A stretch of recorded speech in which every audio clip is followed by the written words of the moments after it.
started questioning. They started saying, why did Sita have to do a Agni Pariksha to prove her chastity? And why Radha's resolve to put everything at the back and come forward for love, the cause of love again would not be sung. And why Draupadi was forced to marry 5 men, and why her life has not been, I mean, she was also, her 5 children were also killed in the battle. So how those why, those rebellion and those why had probably disturbed the mainstream writing or the writing so far, and then they had been categorized as femme writing. So with this, and I'll come back to it again, and I would like Mira to throw some light on this.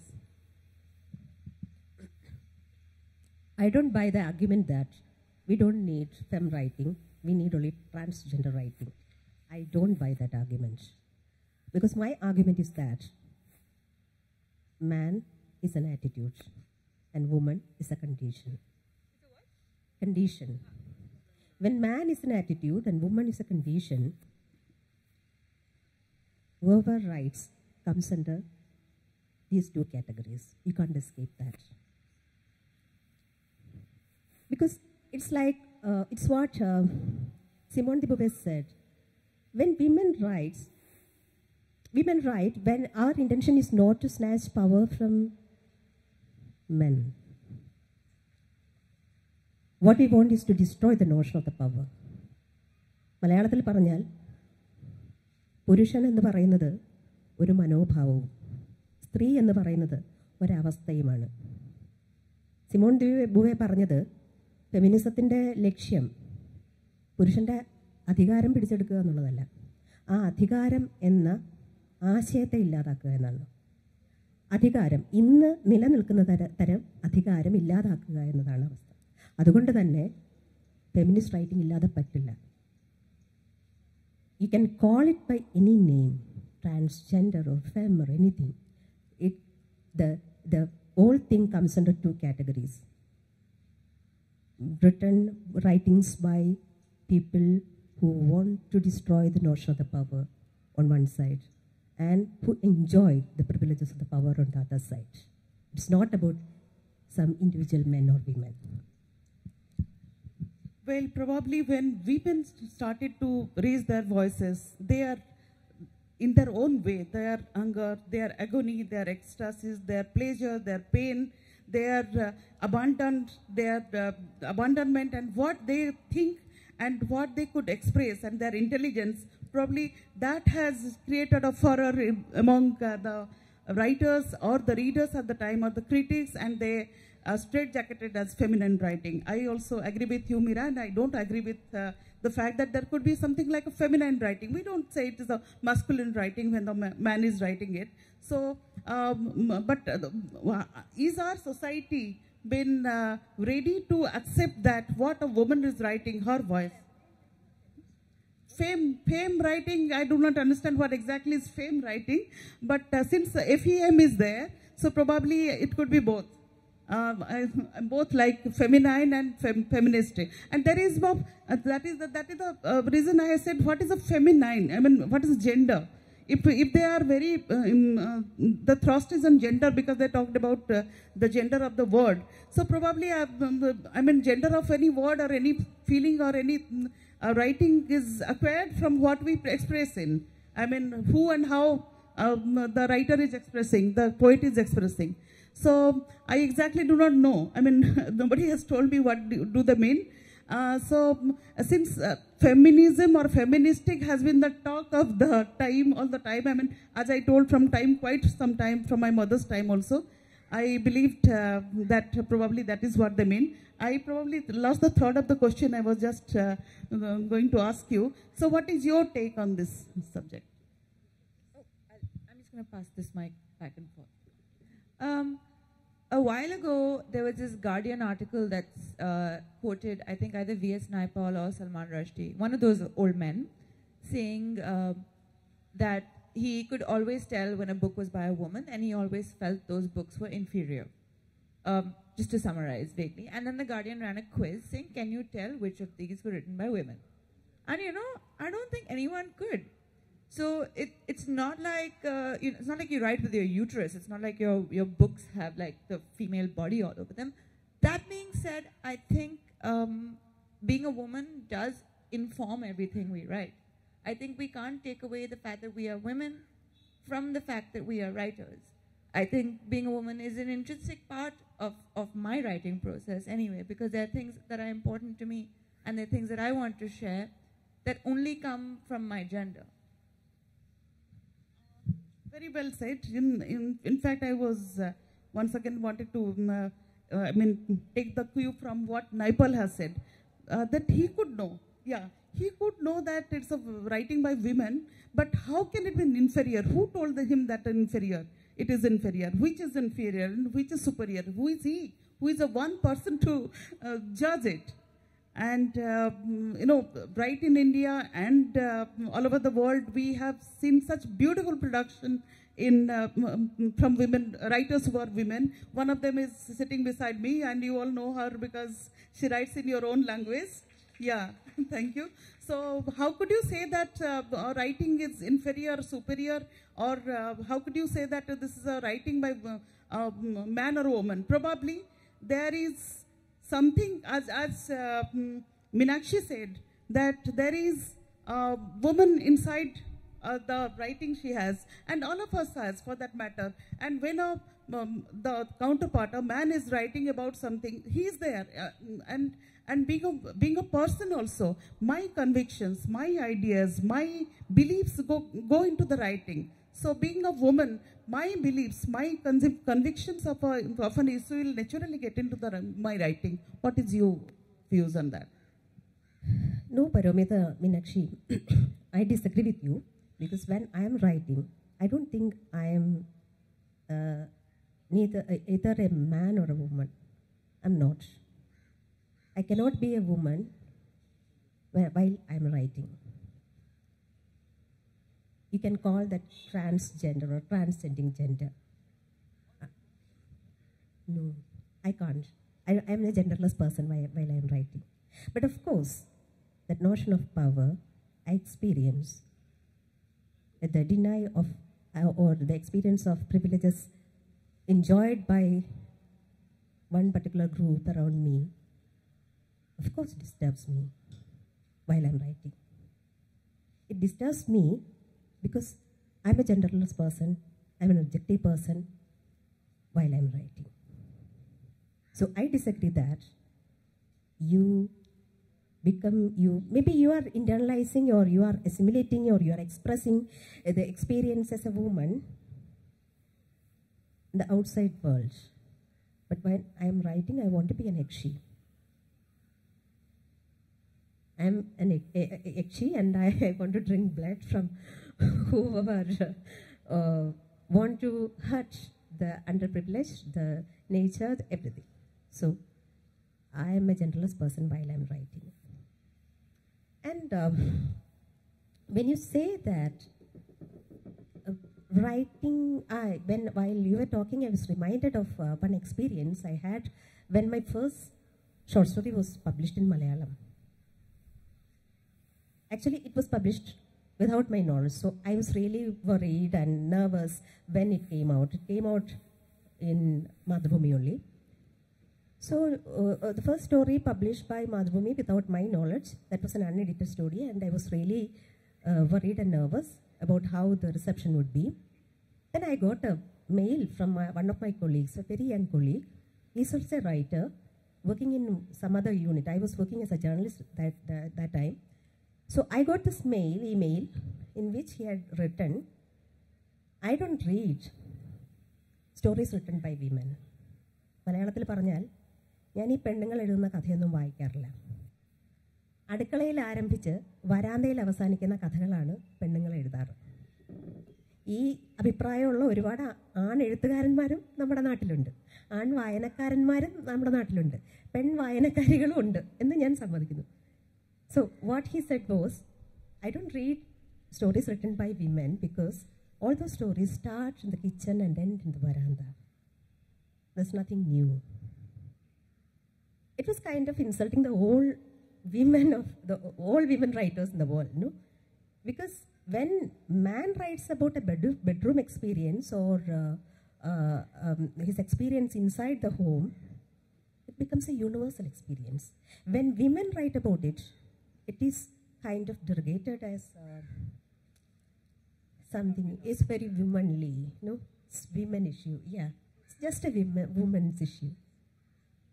So this kind of iratattapu, double standard is there in the minds of male writers, male readers, and some female readers too. So till we have another word for, another expression for the term male gaze, an opposite for the term male gaze, I think feminist writing has to remain here. Well, whether feminist writing, that writing would be there, and you are the critics and readers who term it as that. When we write, when I start writing, I do not understand, it is never at the back of my mind that it is a feminist writing, or I am writing for the feminist or for women, or for my readers will be women and I will be criticized by men. But when probably the critics and readers read it, basically the critics, they term it as that. And then adding to what Meera has said, going out of gender to, I always consider myself as a bi-gender. Like I get into the gender of a man sometimes, get into the gender of a woman sometimes, and even I have written out on things, things which do not have gender. We writers do all kinds of writing, all kinds of experiments, and then anything comes into our mind, whatever is basically they are unseen and unwritten between two written lines or two written lines of lives and societies have always affected us. And we have done that. And when we write about women, probably we are it is very true to ourselves and true to our experiences and true to our mind. And that is what is troubling the whole society. That is what I believe. And like Meera, I also have tons of such experiences. One of the cases, one of my stories which got Sahitya Academy Award, that is Gain. The long story's name is Gain. And in that, there is a relationship between a man and a woman, is a platonic kind of a relationship. And then the woman protagonist is explaining that the relationship is like Draupadi and Krishna. Draupadi must have also felt a weakness, a felt of kind of a feeling for Krishna. And I got 2-3 phone calls and saying, how could you, being a woman, could write like this? This is not to be written like that. So these kind of things happen to us. And maybe because the society is still not able to perceive that women can say their mind, women can talk about things in a different way, on different perspective than what has been done so far. Is it so? Well, I think that while I admire Meera's being genderless when you're writing, I wish I could do that. But I think that the thing is, at the end of the day, there are always people who are going to look at your book and look at your name on your book and say, oh, this is a book by a woman writer. So I write books about women, but I don't think books about women should be for women, because I read books about men. Why can't men read books about women as well? I feel like I'm getting away from your question. What was your question?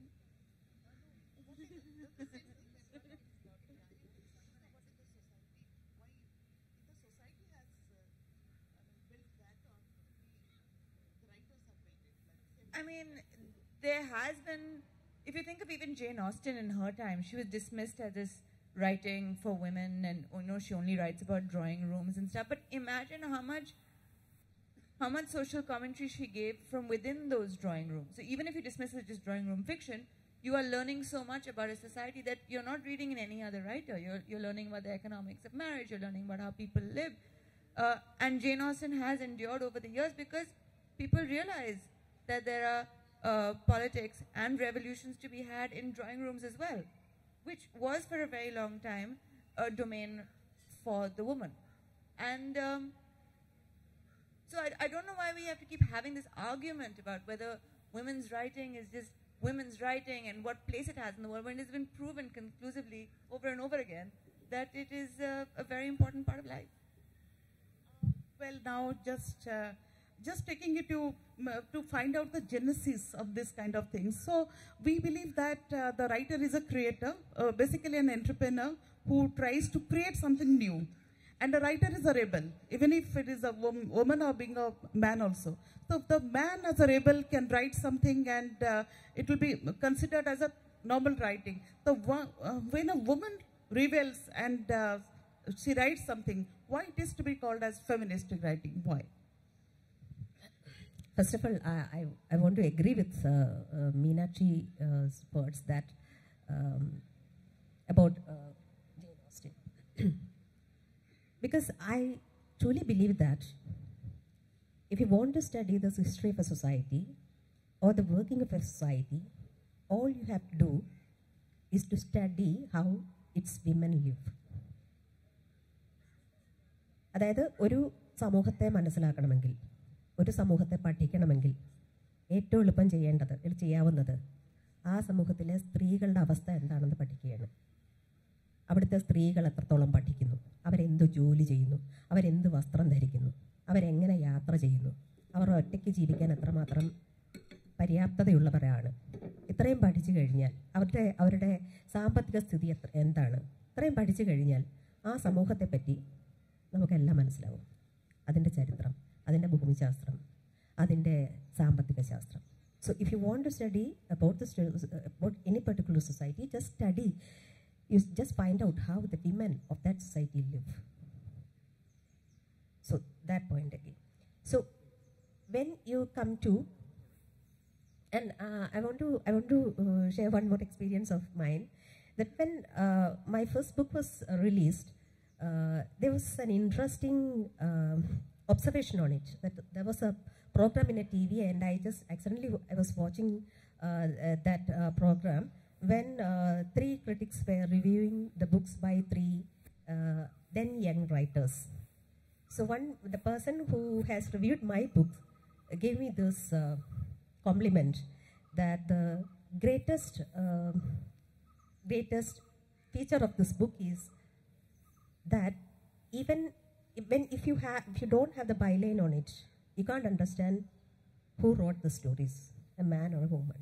So പേരെടുത്ത് മാറ്റിയാൽ ആരാണ് ഈ കഥകൾ എഴുതിയതെന്ന് മനസ്സിലാക്കാൻ കഴിയില്ല എന്നുള്ളതാണ് ഈ പുസ്തകത്തിൻ്റെ, അതായത് ഒരു സ്ത്രീയാണോ പുരുഷനാണോ ഈ കഥകൾ എഴുതിയതെന്ന് മനസ്സിലാക്കാൻ കഴിയില്ല എന്നുള്ളതാണ് എൻ്റെ ആ ഓർമ്മയുടെ ഞരമ്പ് എന്ന് പറയുന്ന ആദ്യ പുസ്തകത്തിൻ്റെ പ്രത്യേകത എന്ന് ഒരു ക്രിട്ടിക് ആ TV പ്രോഗ്രാമിൽ പറയുകയുണ്ടായി. അതെനിക്ക് വലിയൊരു അത്ഭുതമായിരുന്നു. I never realized that. So then only I started observing me. When I am writing, I can't be a woman of the normal standards. I am no longer a woman. So your question was about what's the relevance of feminist writing. I think it's a big trick, a trap. For even this session, no, transgender വേണോ feminist writing വേണോ എന്നൊരു സംശയം വരുന്നതന്നെ എപ്പോഴാണ് നിങ്ങൾ എന്തിനാണ് feminist ആവുന്നത്, നിങ്ങൾക്ക് humanist ആയാൽ പോരെ എന്ന ചോദ്യം നമ്മൾ എപ്പോഴാണ് കാണുന്നത്? നിങ്ങൾ നിങ്ങളുടെ അവകാശത്തെക്കുറിച്ച് ചോദിക്കുമ്പോൾ, നിങ്ങൾ നിങ്ങളുടെ സ്ഥാനത്തെപ്പറ്റി ബോധം ഉള്ളവരാകുമ്പോൾ, നിങ്ങളുടെ സ്ഥാനം ഇതാണ് എന്നുറപ്പിച്ചു പറയാൻ ആഗ്രഹിക്കുമ്പോൾ, നിങ്ങൾ ചോദ്യം ചോദിക്കുമ്പോൾ, നിങ്ങൾ എതിർക്കുമ്പോൾ, പ്രതിരോധിക്കുമ്പോൾ, നമ്മളെല്ലാം മനുഷ്യരാണ്. When you raise questions, when you attack, when you respond, when you claim your rights, we are all human beings. Why are you being so mean, so cheap? No. But as long as you are submissive, as long as you are obedient, you are really good women. You are women. So you have to find your place. നിങ്ങൾക്ക് നിങ്ങളുടെ ഒരു സ്ഥാനമുണ്ട്, ആ സ്ഥാനം മറക്കരുത്. അതാണ് നല്ല സ്ത്രീകളുടെ ലക്ഷണം. നല്ല സ്ത്രീകൾ എപ്പോഴും അലിവുള്ളവരാണ്, ദയവുള്ളവരാണ്, ചോദ്യം ചോദിക്കാത്തവരാണ്, പ്രശ്നങ്ങൾ ഉണ്ടാക്കാത്തവരാണ്, കുഴപ്പമുണ്ടാക്കാത്തവരാണ്, നമുക്ക് ശല്യം ഉണ്ടാക്കാത്തവരാണ്. അപ്പോൾ ഇതൊരു രട്ടത്താപ്പാണ്. ഇത്തരം ചോദ്യങ്ങൾ, നിങ്ങൾക്ക് എന്തിനാണ് ഫെമിനിസ്റ്റ് റൈറ്റിംഗ് എന്നുള്ള ചോദ്യം ഒരു വലിയ ചതിക്കുഴിയാണ്. I hope you understand what I said. No, that's nice, but I could, from your expression, I could believe your agitation, though I couldn't understand it. Probably my question was, why should you be happy also? If somebody says that there is no difference in my writing, whether I'm a man or a woman, I would be like, I would like to be, I don't know what you said in Malayalam. I would like to be known as a writer and as a woman. Yes, I do have a perspective as a woman. I have never denied it. And yes. What I said is, Paramita, that I was not happy. But I was really surprised. From then only, I observed that while I'm writing, I could transcend this gender bias. Yes.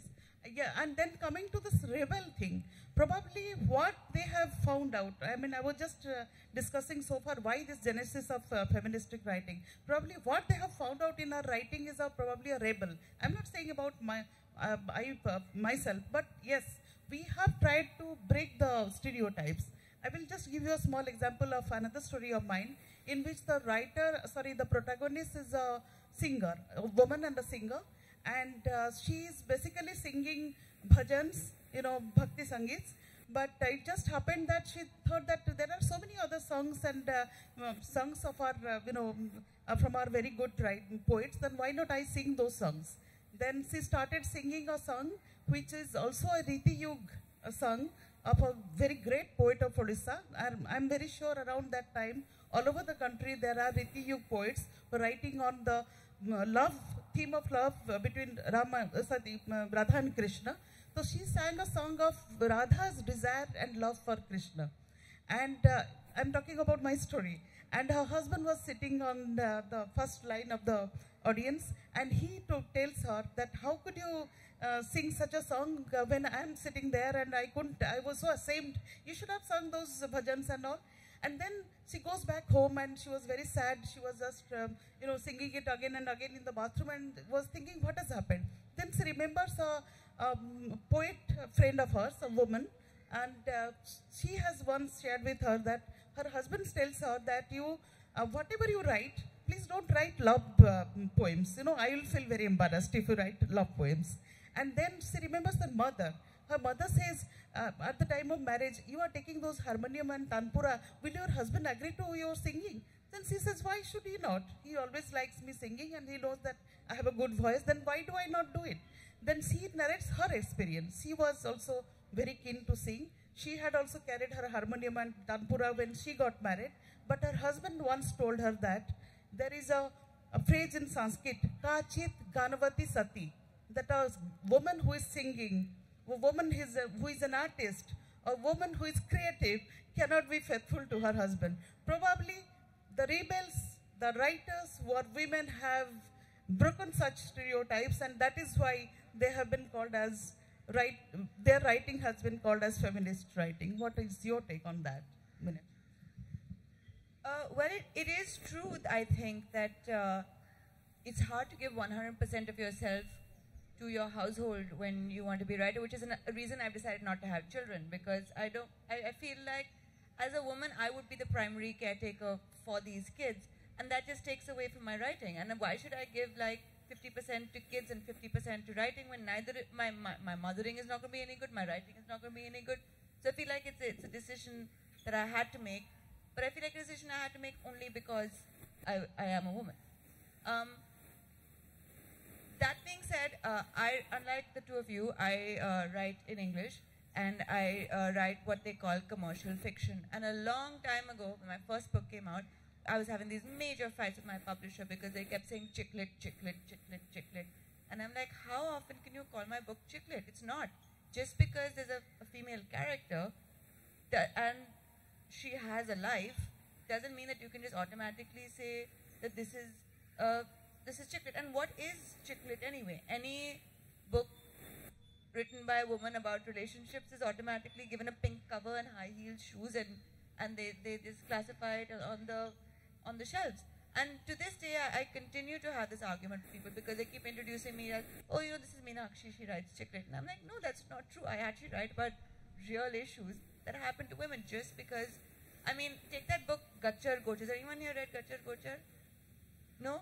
It's this Kannada book that got translated and won a lot of prizes recently, getting a lot of critical acclaim about a man and his marriage.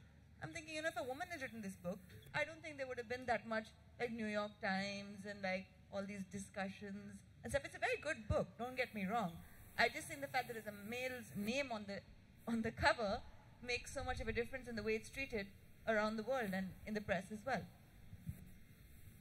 Well, just now to take a turn of the events, in the sophisticated writing or in the sophisticated society or the mainstream writing, we distinguish like this. We compartmentalize that feministic writing or, general writing. Of course, nobody says the masculine writing or macho writing. But, in the folk tales, there are ample examples of women expressing themselves very freely, much more freely than their counterpart in a more sophisticated society could do it. I remember writing a story basing on a folklore. That is Sita is describing her Sakhis while she has come back to Ayodhya, that Rama was jealous. On what accounts Rama was jealous. And she's been telling that, when my Sakhis was telling me to describe Ravana, I have never seen Ravana.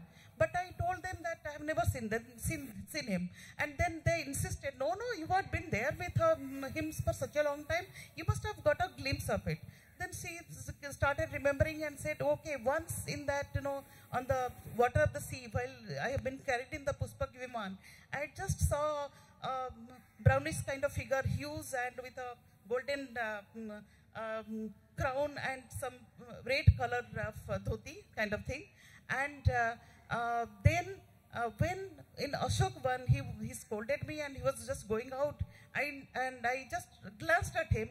I saw a huge figure with a back like a inverted triangle and two arms, two very muscular arms flowing in both the sides.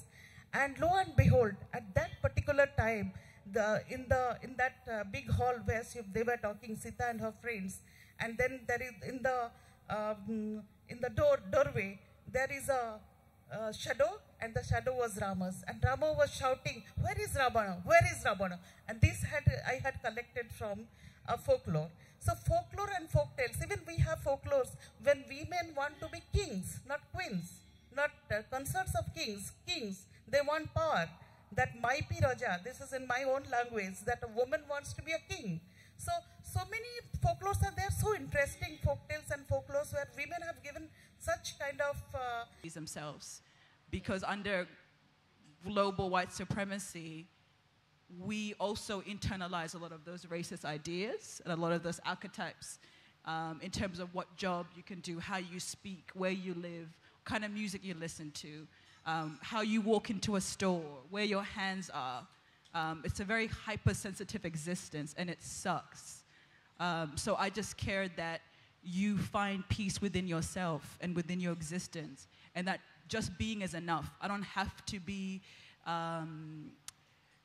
this sort of really amazing migrant for you to respect me. I'm going to be unemployed and you're going to respect me. Like, that's fine. No, I'm a human being, period. So for me, it's about talking between ourselves as African people and within the African diaspora in terms of how we see ourselves and where we get our sense of dignity and hope and whatever which way that's expressed. Because I feel like the best stories, the best movies, the best short films, the best whatever, literature, from Black people telling their own stories. That's the best way, and really decolonizing, because it's about us at the end of the day. Like, I don't think I have the power to dismantle global anti-Blackness, but I certainly can work on having more agency in my life. Yeah. That's amazing. I love the way you do. How are we doing for time? The time. No time. Questions? Okay, we'll take questions from the audience. We have a question over there.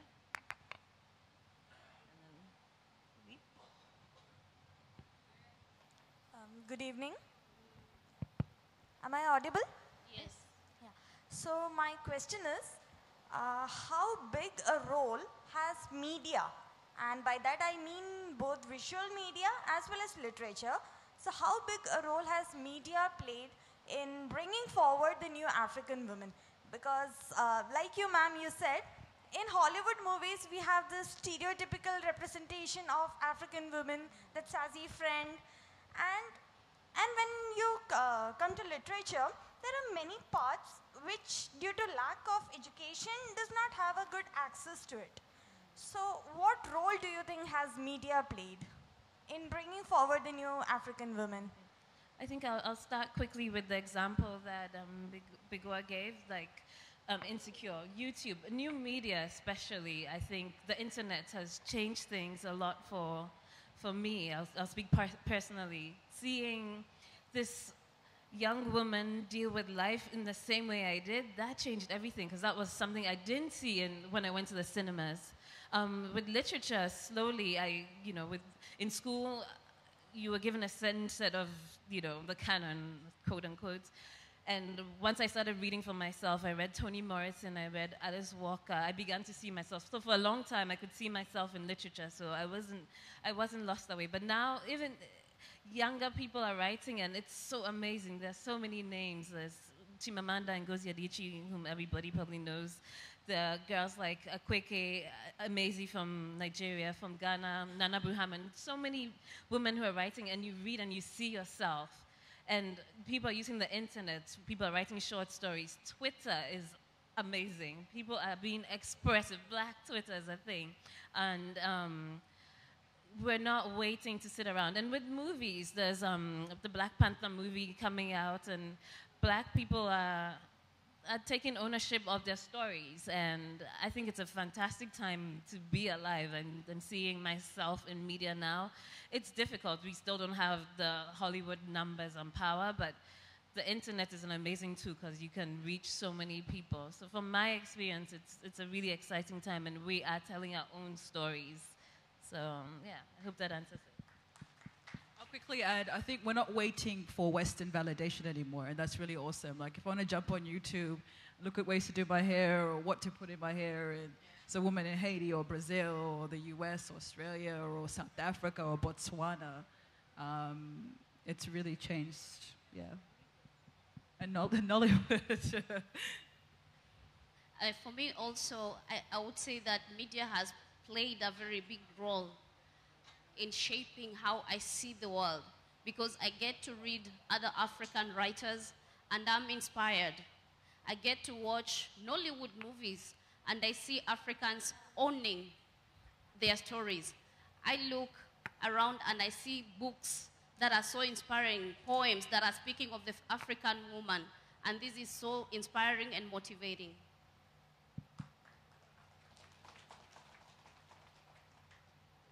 I have a question to Monica ma'am.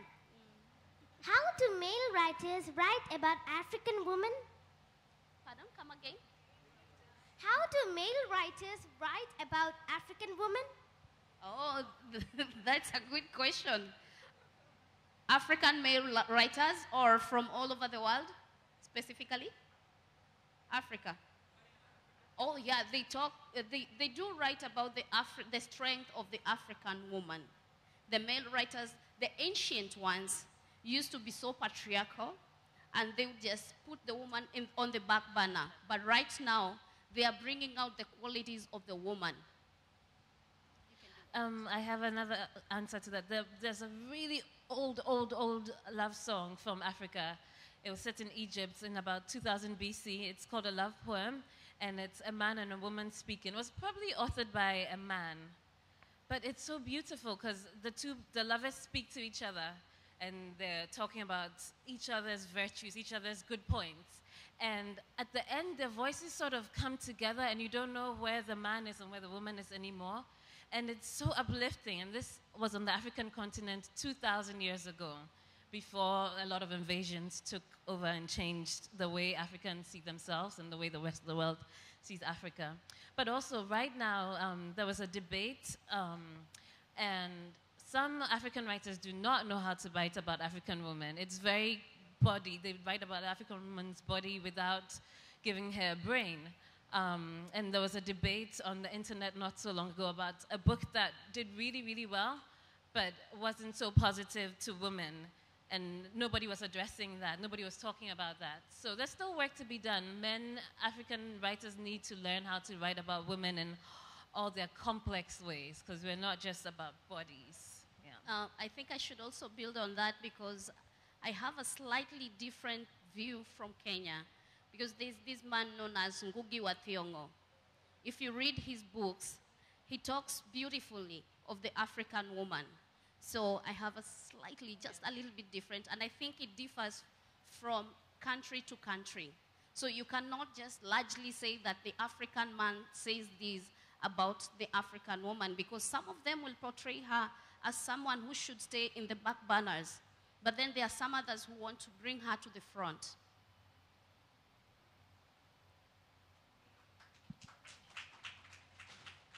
Good evening. My question is, can we have a mechanism of, or a partnership between the African part and India as a country in having a mechanism of empowerment of our women folk? Because we can surely learn a lot from each other. I'll just quote an example. The UN peacekeeping force had a female police unit. And in the history of United Nations peacekeeping mission, the Indian contingent had the all-female police unit, and that was the first in United Nations history.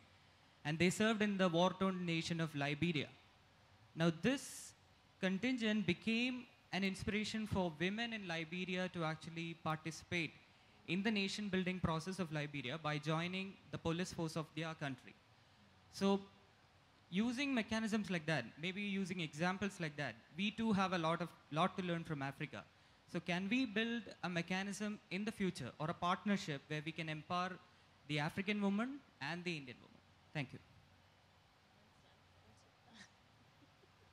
Well, I think everything is possible because I believe that partnerships, you can form partnerships everywhere.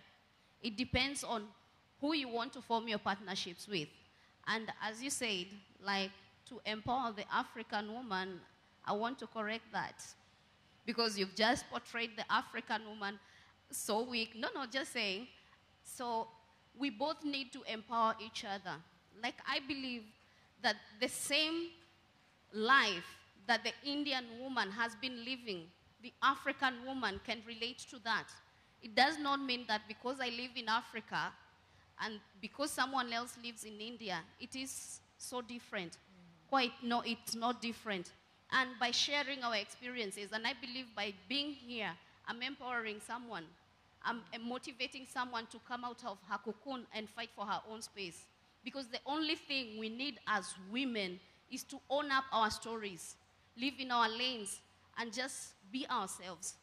It doesn't matter whether it's in Africa, and it doesn't matter whether it's in India, or even in the West. Because most of us are hiding behind education. We are hiding behind economic empowerment. But I can tell you and rightly tell you that most of these women we say that have been empowered, they really need to be empowered because they're just hiding behind external things. This is my point of view of empowerment. And just to add to that, you're right, there's an exchange. Like in Rwanda, for instance, majority of parliament is female. In Senegal, where I live, for every man that's employed, there's a woman employed. So when you go into businesses, there are women and men. And I took part in a study of gender, and women are empowered in Senegal. So there are things that can definitely carry over both ways. Good evening, all of you. Can you hear me? Yes. All right. So it's been a long struggle for African people, especially African women, all the while. But I'm going to talk about the representation in media that African women have generally enjoyed. Sorry for the use enjoyed, but I'm just going to make a comparison and then come to my question. Essentially, over the years, we've seen representation. Like you were mentioning, there's limited representation, but still, you have Serena Williams, you have Kerry Washington, you have, damn it, you have Beyonce. So when it comes to brown skin representation, we probably have not had as much representation in the mainstream media. I'm talking about global media. So what happens is when we travel or when we are participating in global events and things like that, we essentially try to blend in. And especially if we happen to be light-skinned, we are all the more grateful that, okay, fine, we might just pass off as European-looking and therefore not appear as a threat to the local community. But I'm so glad that African women as such have had such a huge strength and representation that you have today the freedom to probably, you know, be yourself, look distinctly different and still enjoy the independence that you have. You can wear the hair, you can wear your hair the way you want. You can wear, you know, your ethnicity, your body the way you want, which is probably something that brown women and even other minorities, for example, Islamic women wearing hijabs, they have not enjoyed the same kind of thing because they're immediately seen as the other. But probably years of representation in media that African women have enjoyed, you perhaps have a little bit edge over the other minority community. Cienfuegos and Manny. Can I ask you a question? Do you know an African woman in the mainstream? Not an African American woman. Do you know an African woman? All right. The African American experience is different to being African. Being African in America is quite different. When there's a totem pole, sadly there's a hierarchy, and brown women are not underneath black women. I want you to know that. We don't have it better than there is shame. When black women's body parts are celebrated on the bodies of brown women and white women are also. So we're not enjoying all of those things that the struggles are different for all of us, but when it comes to being black, it's quite different. And I think, I really thought there was some sort of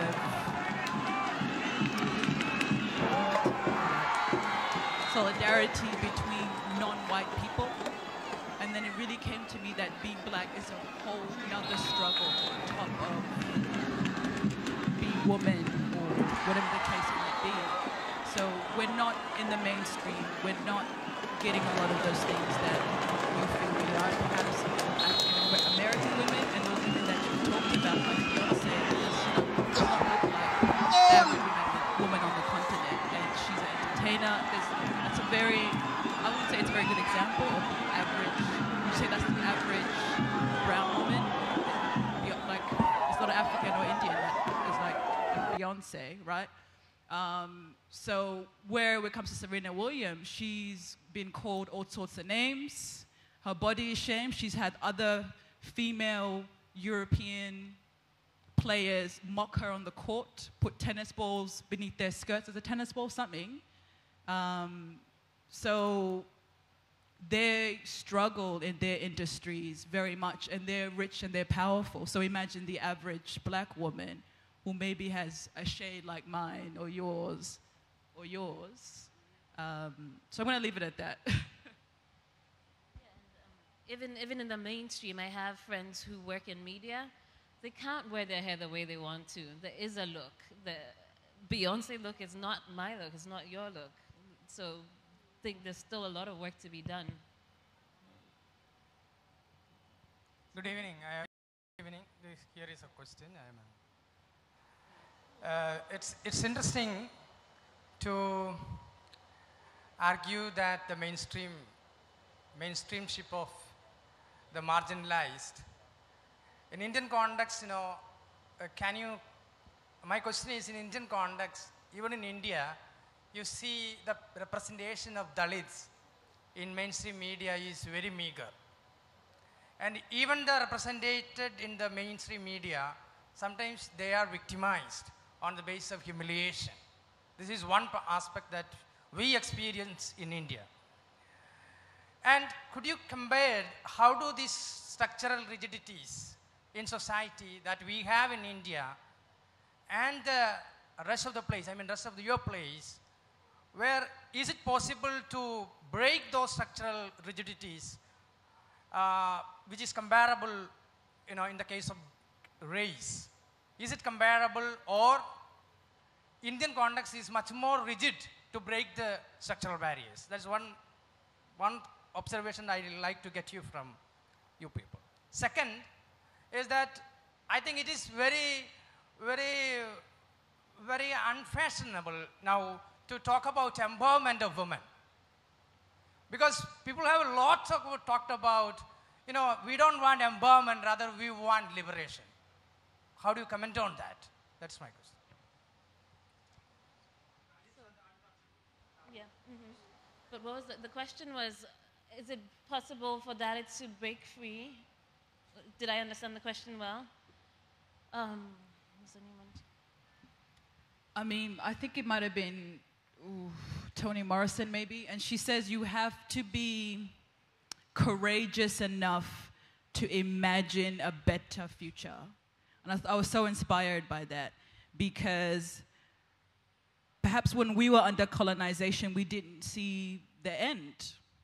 Or perhaps when the transatlantic slavery was like 500 years, perhaps they couldn't see an end to it.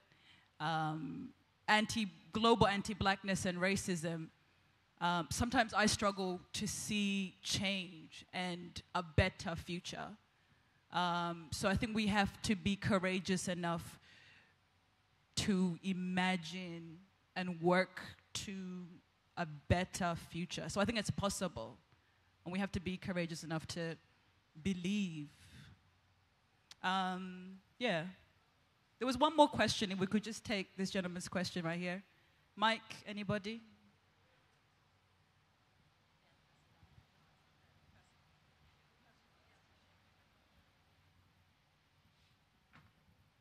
Sorry, I want to ask you this because a lot of you have grown up away from your roots. At what age or what stage did you become acutely conscious of the color of your skin? And how long did it take you to become comfortable with that?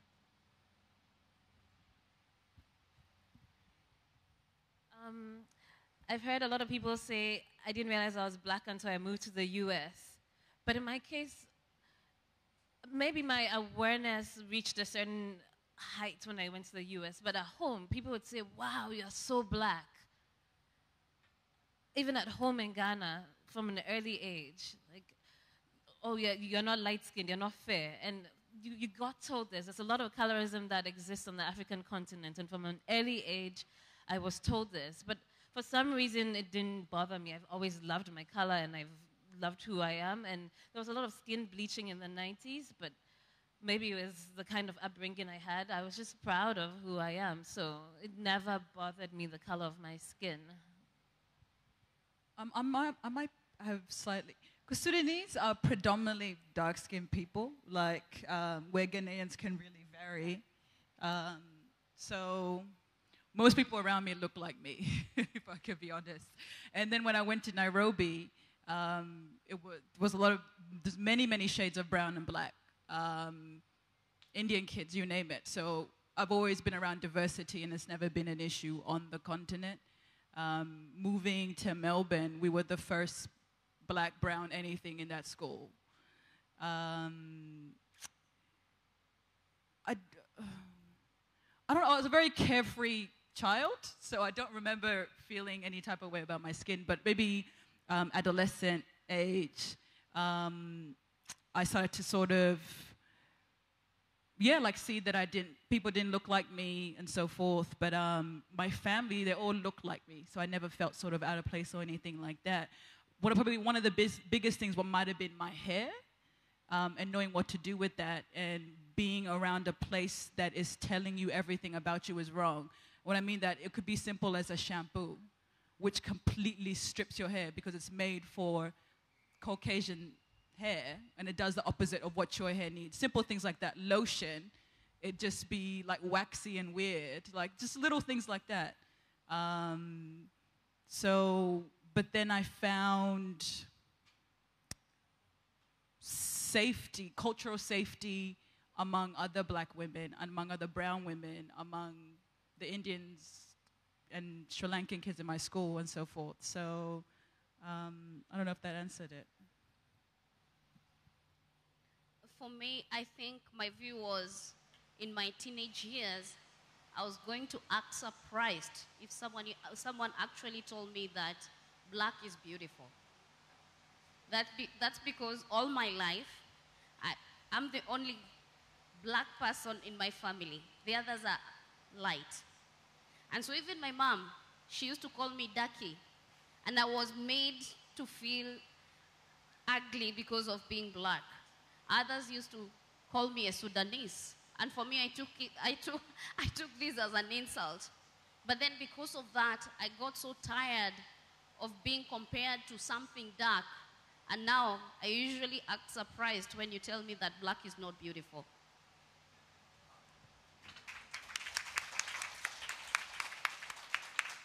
Thank you, Aisha, Bigao, and Monica.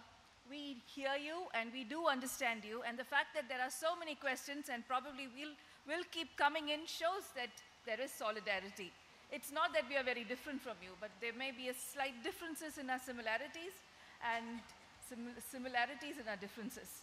But the good thing is that we're all talking and our stories are being heard. So thank you so much. I now invite Numair Chowdhury, the famous writer, to please come up on stage and give out the mementos to our dignitaries. Give them a big round of applause, please.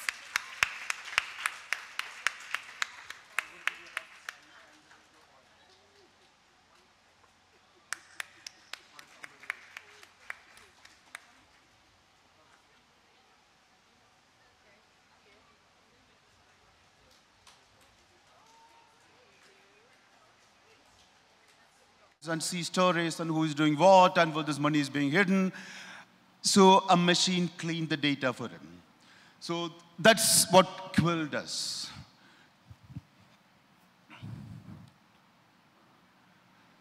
And now we come to the pitfalls. Is everything fine? No, everything is not fine. The problem is narratives. You can't have, like I said at the beginning, you cannot have humor. Machines can't be humorous. What machine does is what you tell the machine to do. So if you screw up, the machine screws up. Don't blame the machine. Okay? So here, narratives with nuances, that human interest stories, these can't be done by machines. So there's a downside of it. Then, of course, AI needs human inputs. You need to, the machine performs, because the data bank is created by you. If the data bank is wrong, the machine gets it wrong. Then, of course, AI increases quantity a lot, but nobody can assure you about the quality, but quantity is good. Like, for example, if you, instead of producing 330 earnings report, if you can produce 4,000 or 4,700 earning reports, it's good. Nobody's getting left out. And it actually help you get more audience, if you're a publisher. So, but again, quality can be assured only by you.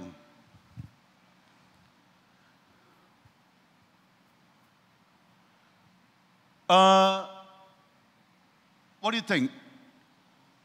Did a human or a robot write this? Can you find any mistakes? Wait, just a second. The quake happened at 6:35 a.m. in the morning, and the story was sent out at 6:38.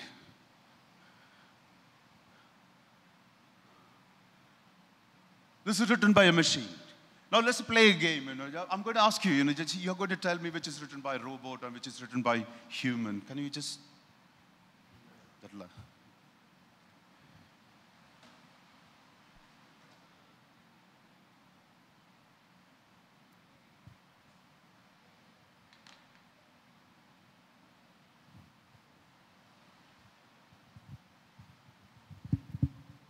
Yeah. What do you think? The first one. Did a human or a computer write this? What do you think?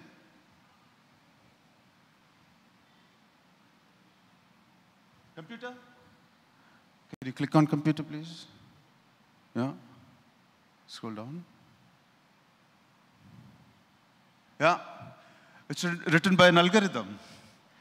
Can you scroll down, please? Yeah. What do you think of this? Human.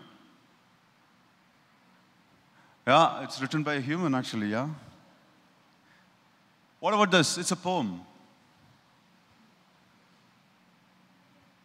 Human? Computer. What makes you think it's written by a computer? Oh. Try. Yeah, it's written by a poetry app.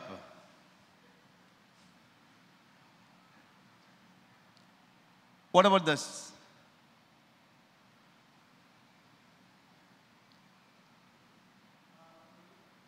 Computer. Yeah, it's written by Quill. This is pretty emotional. What do you think? Human. It was written by, in 72 hours, this novel was written by an app.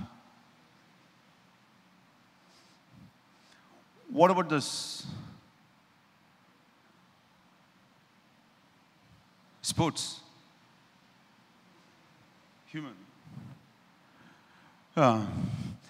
Most of the now, AP, Associated Press, over and above the business report, most of the minor league baseball games are written by not humans.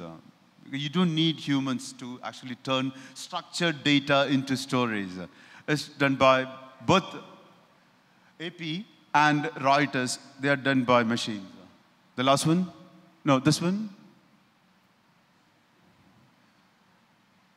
You talk about vodka and drinking, and so what do you think? Machines don't drink. What do you think? It's human. Can we go down?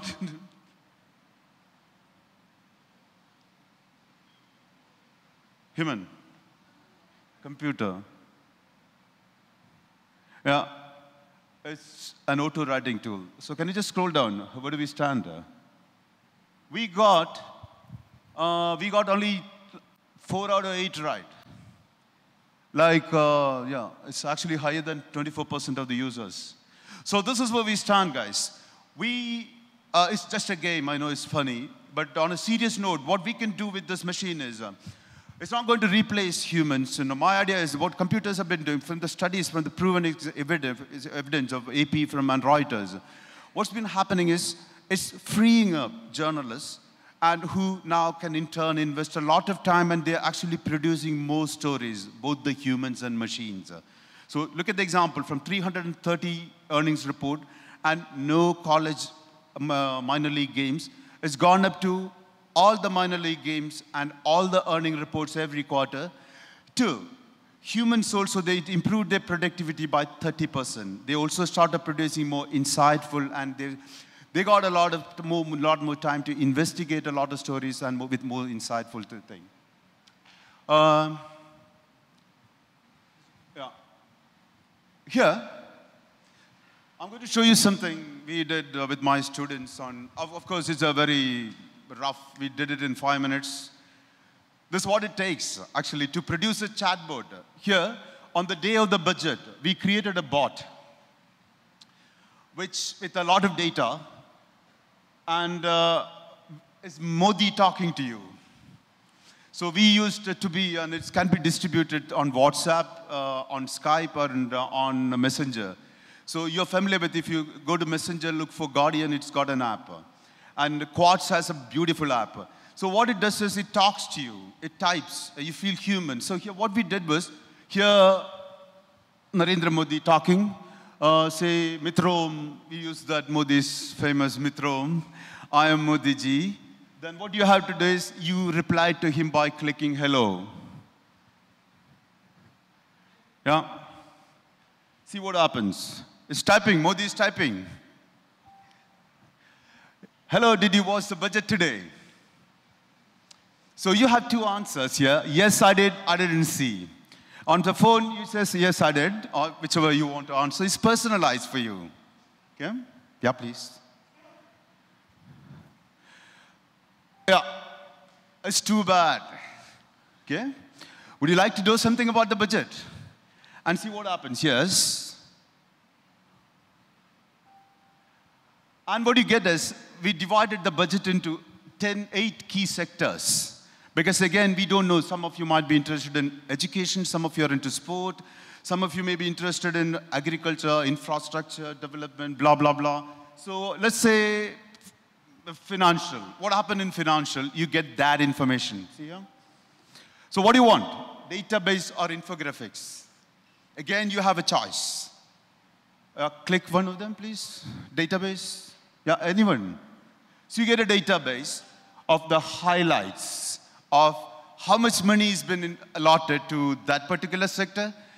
How does it stand in comparison with last year's allotment?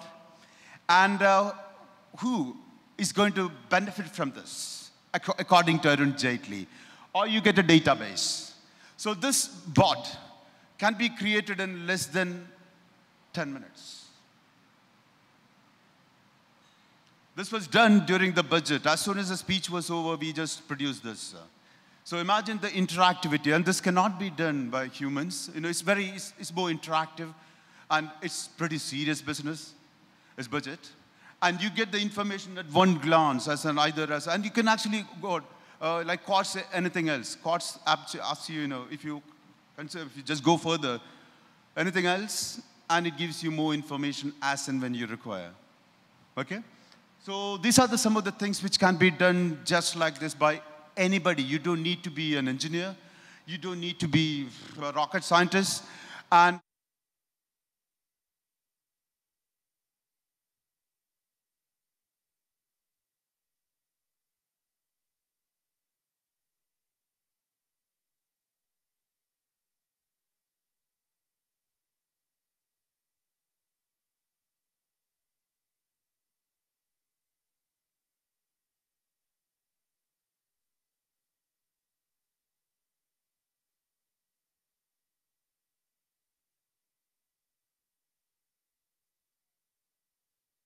when we started working with the computers and we started working with the mobile phones, we are going to have to work with the machines. And that's going to be a beautiful future where we are not going to miss out any stories. And at the same time, we are going to be able to find more stories, write more stories, produce more content, as well as we are going to be able to verify a lot of stories. Because in the age of social media. So it's not going to replace journalists. What's going to happen is journalists with technology are going to replace journalists without. Thank you.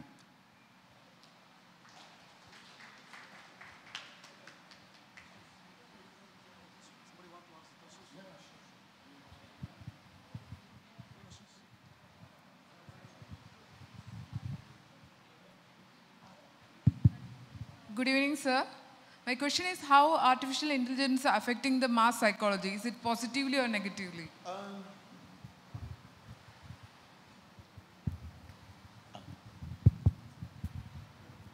You must have been watching a lot of Black Mirror. Do you watch Black Mirror? Okay. Just check it out. Here, like I said yesterday, you remember, in BC 370, Socrates was scared of written words.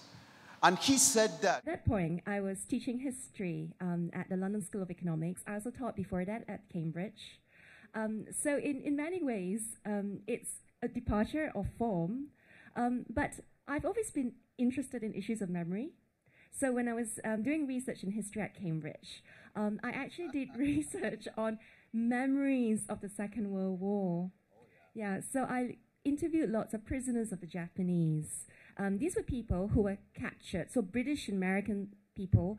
Some of them were civilians, some of them were soldiers. They were captured by the Japanese and put into camps during the war in places like Singapore, Malaya. And I read lots of their diaries and lots of their oral interviews. So I interviewed a few of them. And it really struck me that people remember the same thing very differently. So if you ask someone, how was liberation like in 1945 for you? Everyone would say something slightly different. So although the form had changed, the themes I'm interested in actually hasn't really changed in, both of what I've done. So when I had this idea for yesterday, I thought this was something I had to do, and I'm so glad I did, because otherwise I wouldn't be sitting here today. Right. How long? It seems to me that, this is almost impossible to be, structured. This is a structural nightmare for a writer. This takes a computer to actually sequence these things. So as a guy who is rather interested in the craft of fiction, I should like to ask you, I must tell you that this book has Hans, the investigator, Mark, the basic protagonist, Sophia, and with a bit of a, well, bit of a whatever it is, and you have Claire. So there is five perspectives. Four perspectives, keep moving around, contradicting each other. It is terrific, really. So what I want to know is that, did you, for example, I tell you what it happens to me. I get carried away with a particular action, sequence of action, or a plot, or a line, and then I continue for a long time because I can't break myself away from that. So it is only when you come back that you must know that you have to break it here, take on someone else's point of view, or continue with that. What did you do in your case? Did you have a linear thing and then come back to it and do the montage? What did you do? So if you're asking if I had a plan or not, well, actually the frank answer is I didn't really have a very strict plan. I followed the characters. And that I think is very important because characters drive a story. So when you get caught up with what they are doing and when they surprise you with what you're doing, that's actually a very valuable moment when you've just gone back to what you've just written and it surprises you and you go, okay, I think I'm on the right track. So you mentioned 4 characters, right? So just to fill you in, it's the dead woman, which starts this whole case. So this body of this woman was found in a river in Cambridge. And they begin to suspect the man she had been sleeping with. His name is Mark. And his wife, Claire, gets pulled into the picture. So can you really hope to know the truth and solve this murder if everybody in this world can only remember one day? And that includes the detective who's working on the case, and that's Hans. So when I went to this writing school called the Faber Academy in London, I submitted the first 3 chapters, the first 4 chapters to my writing group. So they went through Claire, they went through Mark, they went through Sophia. And then I told them I wanted to write a 4th voice, Hans. And actually, my tutor said, no, don't do it, bad idea. I was like, why? And he goes, it's not the norm, books usually have 2, maybe 3 maximum, narrators in the first person. So keep it at 3, stop there. And I was like, when someone tells me to do something and, something I shouldn't do, I usually go and do it and vice versa. So I really thought hard and long about justifying the presence of number 4, my detective. He was not easy to write, and the process was even harder when everyone around me was saying I shouldn't write him. But I persevered, I kept at it. It was difficult at first. But sometimes when you work really hard at something, it actually becomes really easy after that. So that was what happened with my 4th voice, Hans. He's now the easiest to write, paradoxically. So I'm glad I persevered. So sometimes it actually works to trust your instincts, actually, and go with what you think is important for your story. So if you think 4 characters are important for your story, not 3, go for it.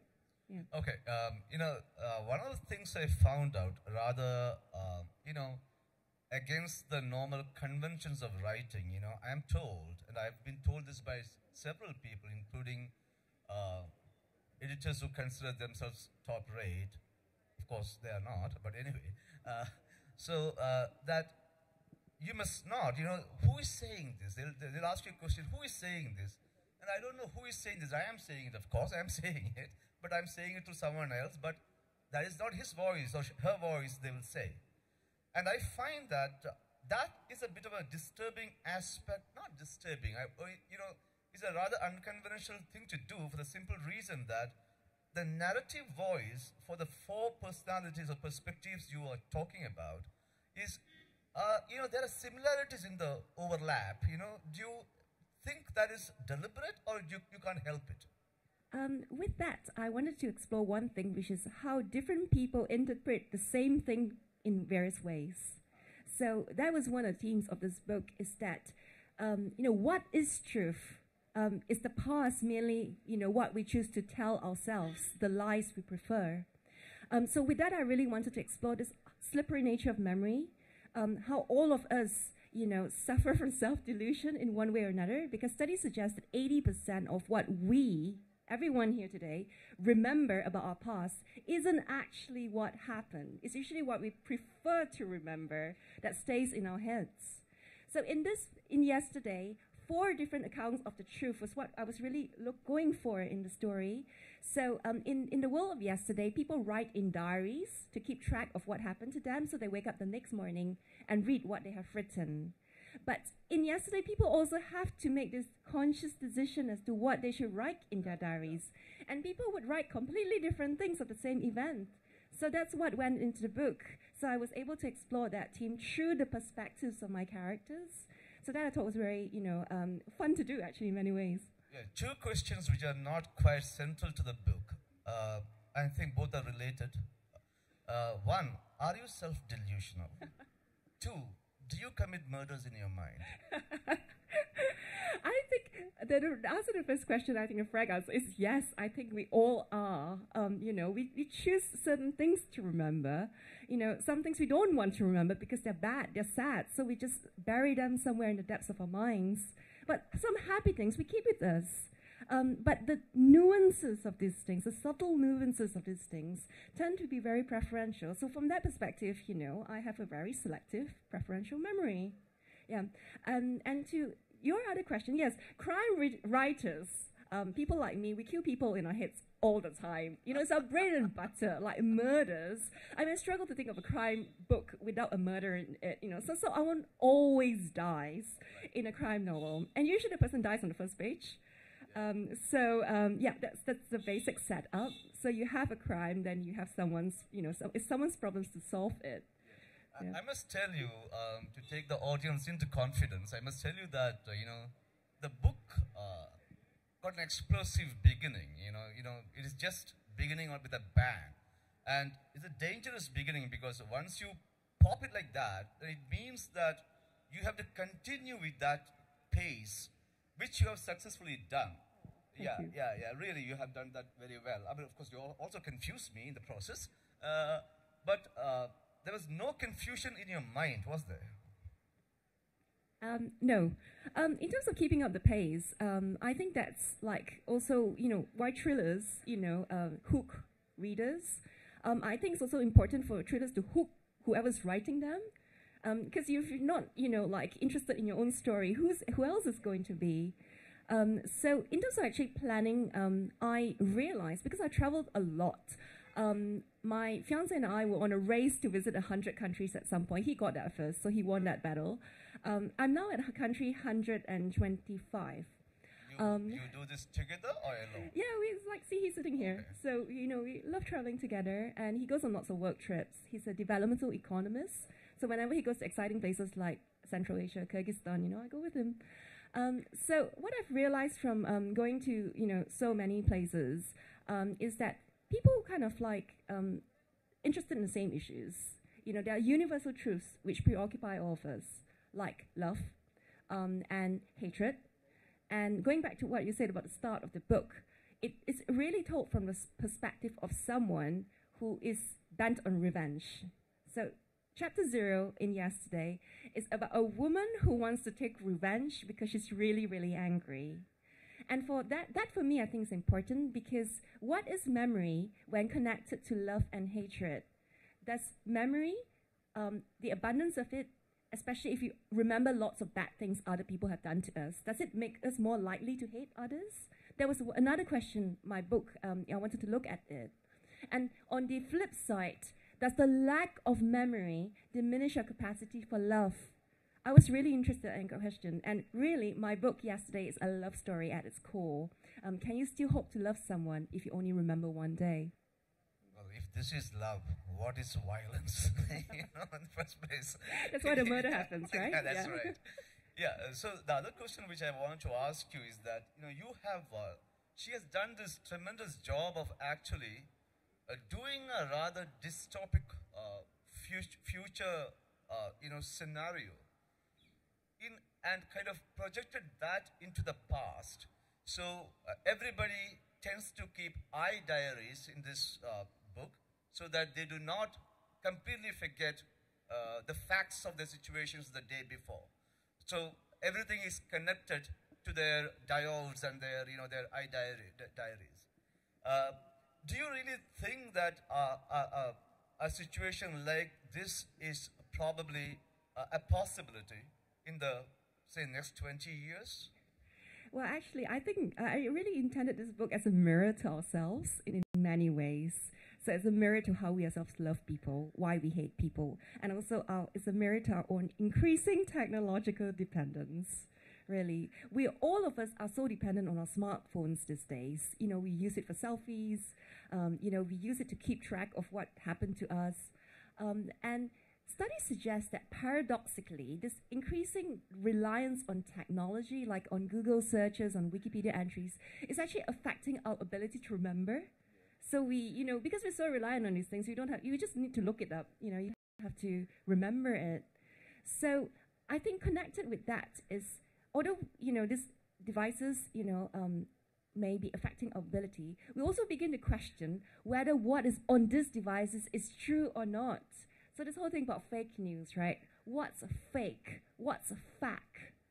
Is the past merely the lies we choose to tell ourselves? Yeah. So therefore, to continue with my earlier question, which I just now raised, so that's what I'm saying, do you really think that this kind of situation is possible in a post-fact world, which is what we are looking at, if Trump is an indication?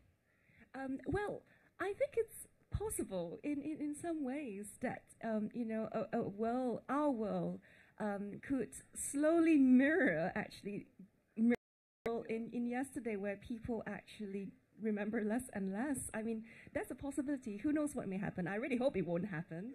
No, because I was the other day reading a book by Yuval Harari. His name is Homo Deus. Homo Deus, yeah. So where he talks about the future of humans as a shift from Homo sapiens to Homo Deus. You look for your own divinity instead of.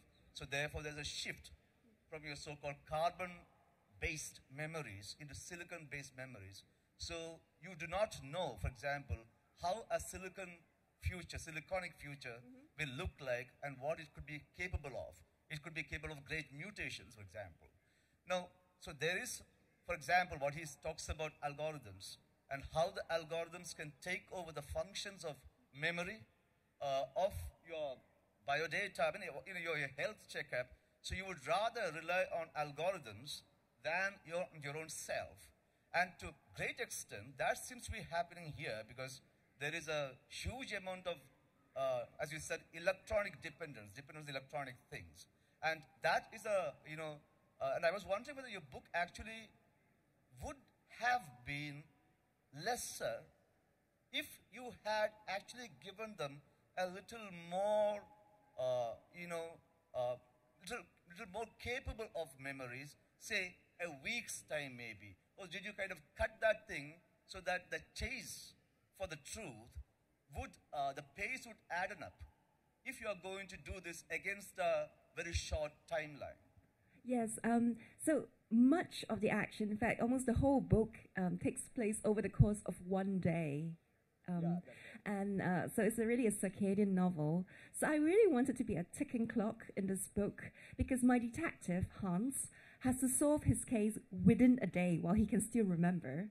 Because it'd be very disastrous if he wakes up like 2 days from now. I can't remember, so investigation. So for him, there's this ticking clock. So I used it as a narrative device to create a sense of suspense and tension. And also to keep up the pace because that guy really, has to work very hard to solve the case in one day.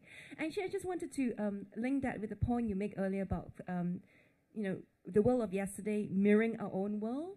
And actually, I've read in the news recently that dementia is fast becoming a sort of like a scourge, in the sense that early onset dementia is actually, becoming more and more of a problem in our society.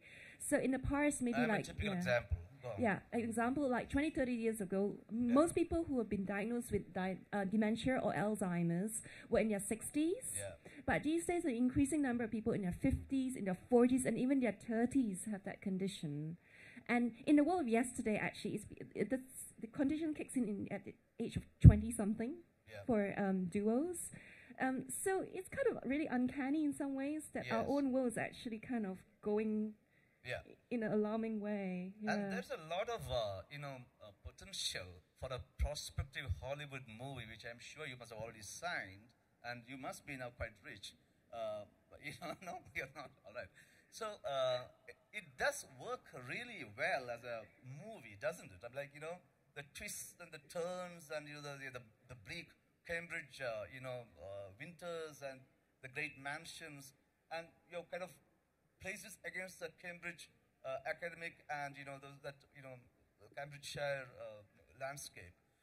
Was it because you're part of the Cambridgeshire landscape yourself or, okay, something about that perhaps? Yes, so I spent about 12 years of my life in Cambridge because I did my studies, my postgraduate studies there, PhD there. And then I taught there for a while, taught history. So Cambridge is very much a part of me just because I spent 12 years of my life there. So if I close my eyes right now, I can actually see the river Cam, flowing into the distance, how it smells, the feel of the place is very much a part of my, DNA. So I wanted to set it there just because it seemed natural. The idea for the book came to me in Cambridge. And on that movie front, I just got an email from my producer a couple of days ago. So he said he said we are cracking on with this. So I've met my director. He came over from Los Angeles for a chat about how we want to take this forward. And we're both incredibly excited about it, to see it as a movie soon. So we've got a producer, we've got a director, we've got a screenwriter who's released actually a couple of movies over the past 2 years. So he's really on it. So it's really, really exciting because nothing beats the dream of actually seeing, things on print actually being translated into the big screen. Yeah, are you going to co-write the script or are you just going to kind of accept or approve? That's actually what my director asked me when we met. And I told him I would love a sort of conceptual kind of thing, involvement with this project. But, in terms of dialogue and, all the small details, I'm aware that I have not done any screenwriting myself, and some people are amazing, like Gone Girl, Gillian Flynn actually did it herself, which is amazing. Jojo Moyes did, Me Before You herself, and so huge respect for people who can adapt their own books. But I think it's nothing beats, like feedback in the sense that when you're working on something, when I was working on this, I had so much feedback. So I think it would be interesting for someone to actually come into this and take the gist of the story and actually, rework it. Actually, I don't mind if someone does it, a fresh perspective on a tale, which is appropriate for the media, because, that's cinema, and it's completely different form of storytelling. So if someone can do a good job in that media, I'll be so happy, Well, a couple of things from this book itself. One is that, towards, I think, till about 300 pages, Mark, who is the basic protagonist and who is one of the suspects, clearly, seems to be a blundering, lustful idiot because he seems to be doing too many stupid things and, leaving himself rather open for all kinds of assaults. But towards, after that, once you cross the 300th page, I would think that there is a clear shift in or what you intend to be the reader's sympathies. Move from Claire to him. Did the transformation happen to you naturally, or did you have to do it because things were moving too predictable? Now that you asked the question, I'm kind of stumped for an answer because I'm trying to think back, to what I did, and my memories of that isn't very Check good. your diary. But what I learned from writing school, and that I find valuable actually, is that all characters have to go through a transformative arc in your book. That happens to, should happen to most of your major characters. So you got to take them on a journey from point A to point B, and usually they are changed as a result of that. So in the case of Mark, he undergoes the biggest transformative change. The reader's perception of him changes from him being like a womanizing bastard to, someone different, not quite that bad. So I think in many ways, I was keeping true to that transformative arc in his story. There are several, you want to continue, please? No, and I did the same for all my other characters too. So they all learn something about themselves. I mean, my characters at the end of the book. Yeah, they do. there are several, allusions to Marx's chauvinism and his typical male predatoriness. Are you a feminazi or something?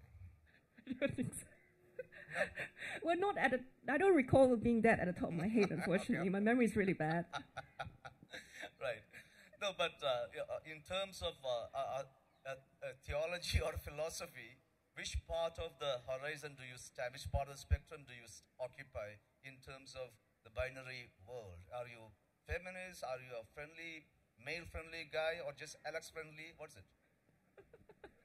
I think Alex would be very happy to say I'm Alex-friendly. Well, I don't have an immediate answer to your question. I don't have very strong opinions on this. Yes, you do. Maybe I will have someday, but... Okay, yeah. right now you're not thinking about these things. Not right now. I'm not thinking about this. All right. Yeah. So what's your next project? So I'm working on my next book. It's called Today. I also wanted to be a story about memory. Hopefully a love story too. So I finished the first draft, sent it to my agent, and he's come back with like, do this, do that. Okay. And I take my agent very seriously. Okay. So I'm literally from next week onwards, I'm going to do this and do that, in real terms. So I'll be just like locking myself into a hotel room next week and just writing. So is this Today a sequel to yesterday? I've been intending it as a prequel, actually. Oh. So I'm rewinding the clock about maybe 20 years back to when, my detective was younger, say. Aren't you too young to go back 20, 30 years? Like what is this? What is obsession with the 1945 war? Because I am obsessed with that, but I'm older than you. I am obsessed with the 1930s and 1940s and the concentration camp experience and the extremities of human experiences. So, but what makes you sort of drawn to these dark, morbid thoughts? What makes me drawn to dark, morbid thoughts? Mass violence, dark, bleak countryside. It might rain any time, all those things. Well, actually, come to think of it, whenever I go to places, like visit a new country, I visit the local graveyard. If there's like a local prison, I go to, have a look. Yes. Yeah, I do have this thing for, the dark and morbid side of humanity. I don't know where it comes from, but I think it's you just... like people to be more dead than alive? No, I prefer them alive. Okay, all right. But I think it's there in all of us, I think. This fascination with the, the dark side of humanity. I don't think, you can take it away, it's deep in there. We all have this in us. I think in my case, I just always fascinated with this as a child. Maybe it was the stuff I read growing up. I don't know. But I think there's, like crime fiction is massive in Scandinavia. Yeah. So, like Girl with a Dragon Tattoo, that comes from, sort of Nordic noir genre. And a lot of people in Scandinavia and Germany read lots of crime fiction. And these are actually, some of the safest, most controlled, tranquil societies on the scale of things. And then why do people, have this morbid fascination with the sinister, right, the dark? And I think it's because all of us live in societies where we're getting controlled more and more. So, this preoccupation with the darker side of human nature, things we can't control, things we can't see, things which lie beneath the surface. I think that's what secretly alarms all of us. Yeah. Are you by any chance, it's a very personal question, and I must make it very public. Are you by any chance, suffering from anxiety neurosis? Oh dear, what's that? All right, so you are not suffering then, all right. So the other question which I want to ask you was that, in the near future, I am a little worried about it, although I may not, I devoutly hope for a early painless death, so I won't be around, hopefully. But in case I am, I'm rather worried that, we are moving into a world where a perfect crime or a perfect murder may not be able to be carried out. Because, forget the surveillance and the tracking devices. The whole idea of just disposing a body is going to be difficult. Tricky, yeah, I agree. Would you like to, what is your idea of a perfect murder? In my view, what is a perfect murder? Where a guy gets away with it, basically, to put it very simply. If you were to commit, a crime of that sort, and you want to dispose the body, how will you go about doing this? Oh. That would be the last question. After that, we'd open to the, I'll spare you the torture. After that, we'll let open to the audience. So how will I commit the perfect murder? Well, you're going to read my book because the perfect murder happens in mine. All right. That is a very open invitation to buy the book, okay? All right. Now, we've got about 10 minutes more, so I would think that in case you guys want to make an observation or a comment or, throw a stone, go ahead and do it. No stones, no stones. No stones, all right. Anything else you want to add? Anything else I want to add? Well, I just really want to say I'm very happy to be here. It's my first literary festival in Kerala, in India. So it's such an exciting, heartwarming experience to see so many people loving books, engaging. That doesn't mean that all of them read it anyway. Yeah. We hope. Yeah. Anyone? So any questions from the floor?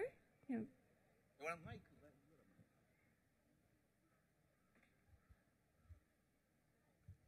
Hi, I'm Tanya. Hi.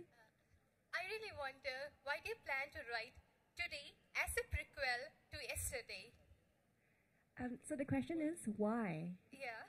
It's a really good question.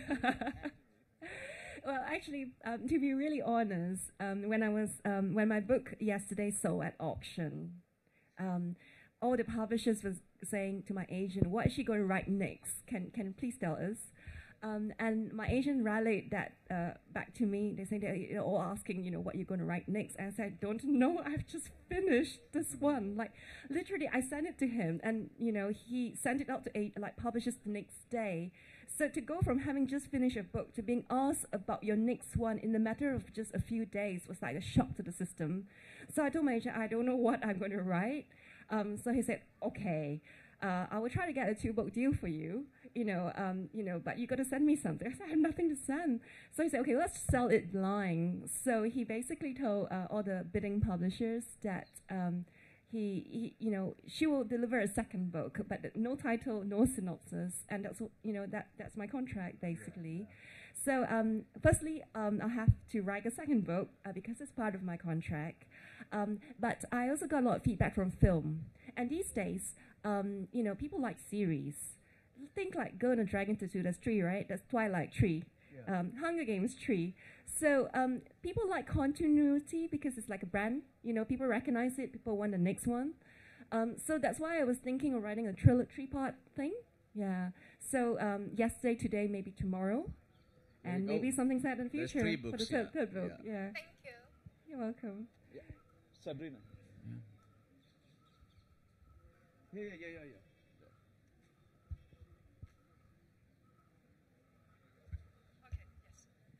Yes, I do have a question.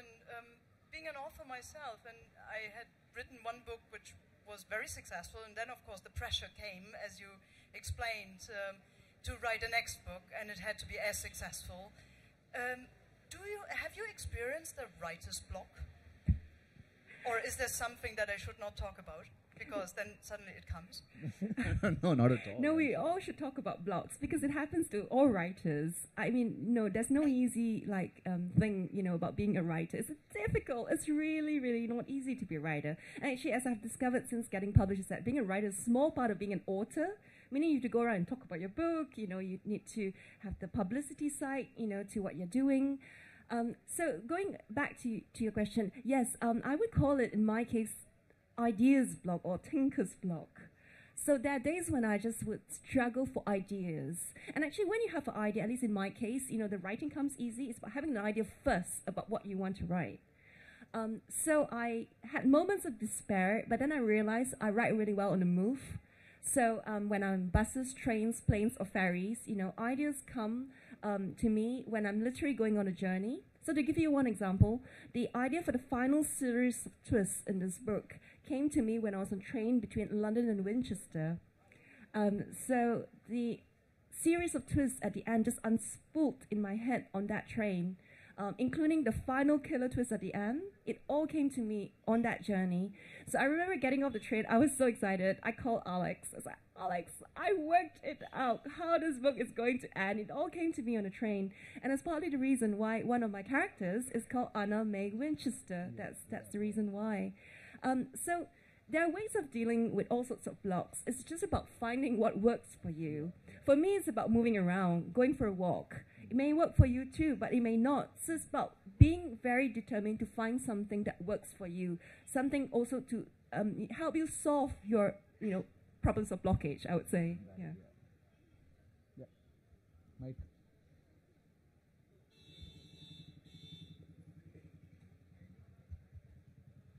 Hi, ma'am. Hi. I am very fascinated by your idea of two kind of people having memory of only 24 hours and another of 48 hours. So can we think it positively, like traveling by a time machine to an age where there will be only two kind of people. So is this can eliminate all the differences now we experience, the cultural, the racial discriminations like this? Yes. So can we think it positively? That in our world, for future. people to be not divided along lines, well, it would be a dream come true, right? If no one's divided, if all of us are not divided by race, religion, whatever, that'd be it's a perfect society, wouldn't it? One way of to have no memory at all. Exactly. So it leads to me think like that. Yeah, and actually, there is a hierarchy between people who have 2 days memory who are at the top, and people with day memory who are patronized and at the bottom. So there is a class system in this world based on how much you remember, and it was very fun to explore this in the story because my husband Mark, he has 2 days memory, and his wife Claire has 1 day memory, and this murder happens 2 days before. So Mark knows a little bit more than his wife because he remembers it. And that's really important when it comes to, solving a murder. Yep. Okay.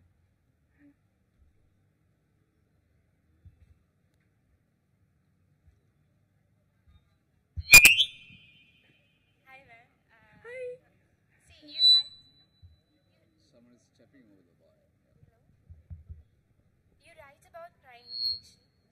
What do you read about? Oh, what do I read about?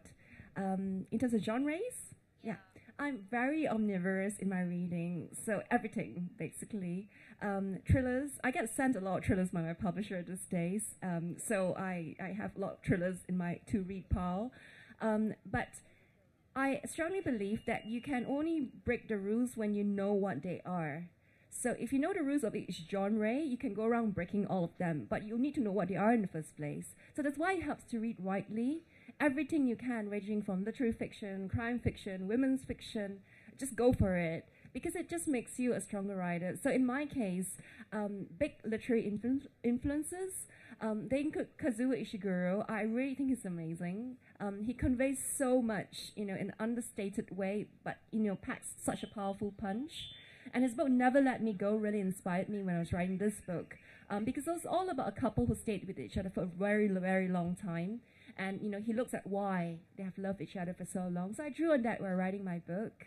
Then I also have Patricia Highsmith, who's one of the early, figures of crime fiction.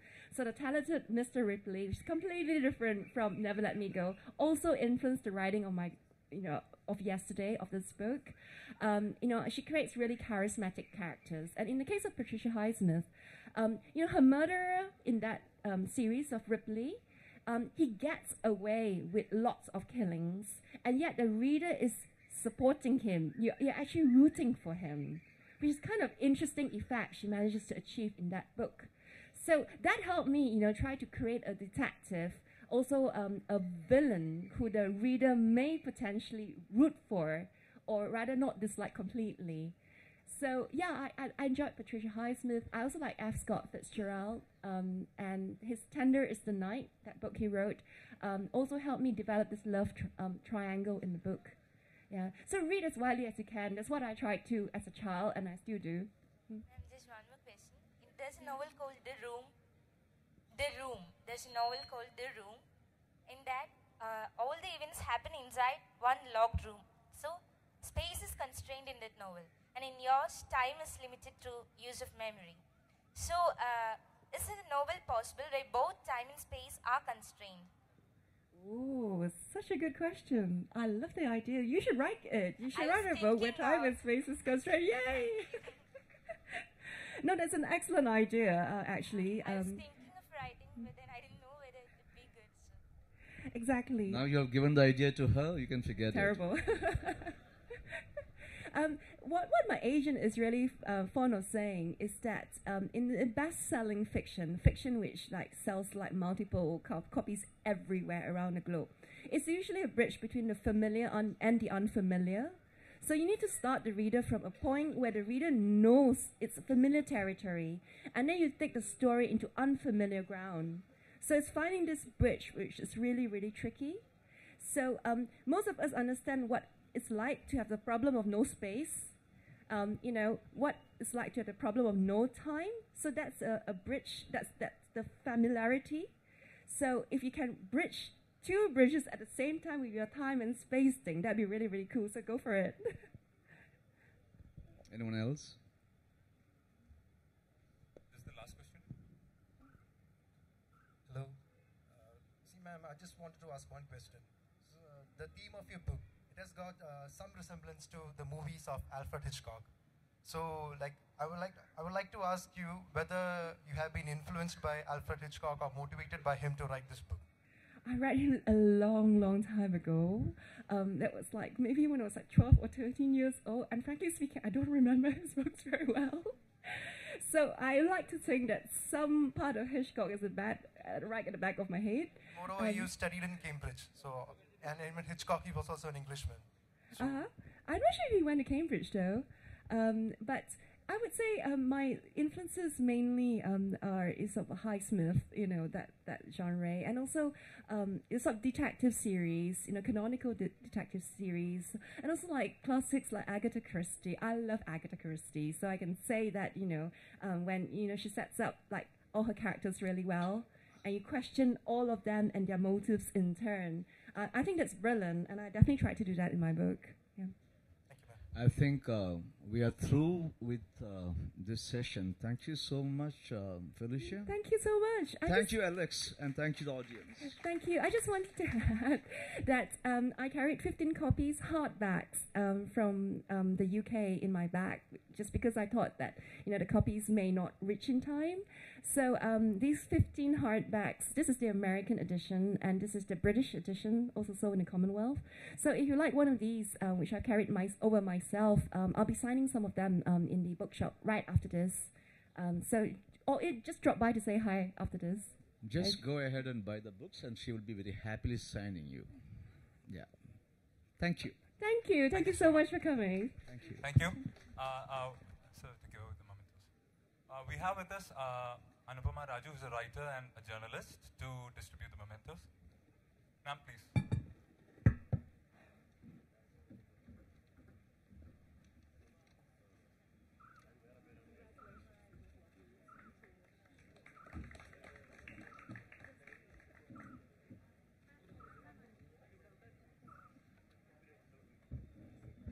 Thank you, Anupama. This is the 5th one.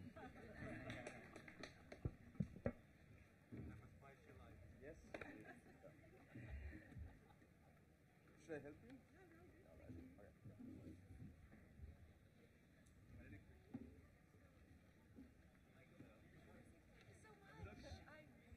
Hi, there is an announcement.